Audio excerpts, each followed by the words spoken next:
நம்ம சேனலேருந்து தொடர்ந்தாப்புல நீங்கள் வீடியோக்களை பார்க்க நினச்சிக்கணும். இதுவரை நம்ம சேனலை சப்ஸ்கிரைப் பண்ணுங்கள். கீழே பெல் சிம்பிள் இருக்கும், அதையும் கிளிக் பண்ணுங்க. சரி, வாங்க நம்ம வீடியோக்குள்ளே போகலாம். வணக்கம் நண்பர்களே.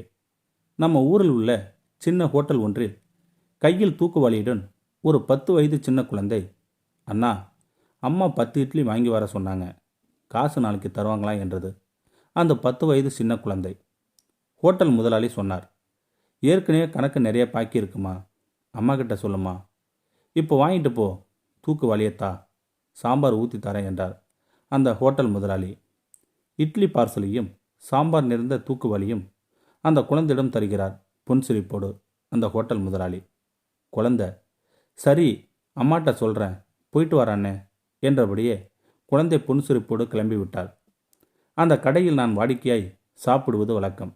ஆதலால் நான் கேட்டுவிட்டேன் அந்த கடை முதலாளியிடம், நிறைய பாக்கி இருந்தா ஏன் மறுபடியும் கொடுக்குறீங்க என்றேன் நான். ஹோட்டல் முதலாளி சொன்னார், அட சாப்பாடு தானே சார், நான் முதல் போட்டு தான் கடை நடத்துகிறேன், இருந்தாலும் இது மாதிரி குழந்தைகள் வந்து கேட்கும்போது மறுக்க மனசே வரல சார் என்றார் அந்த ஹோட்டல் முதலாளி. அதெல்லாம் கொடுத்துருவாங்க சார், என்ன கொஞ்சம் லேட்டாக ஆகும், எல்லோருக்கும் பணம் சுலபமாக சம்பாதிக்க முடியாது, குழந்தை பசியால் கேட்டிருக்கேன் சார், அதான் சார் அதை அனுப்பியிருக்காங்க, நான் கொடுத்துருவேன் அப்படிங்கிற அவங்க நம்பிக்கையை நான் பொய்யாக்க விரும்பல சார் என்றார் அந்த ஹோட்டல் முதலாளி.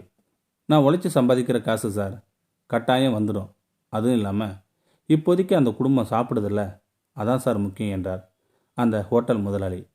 நான் உணவு தரவில்லை என்றால் அந்த குழந்தை தன் தாய்க்காக திருடப் போவான், அல்லது அந்த தாய் தன் குழந்தை பசிக்காக தவறான பாதைக்கு போவாள்.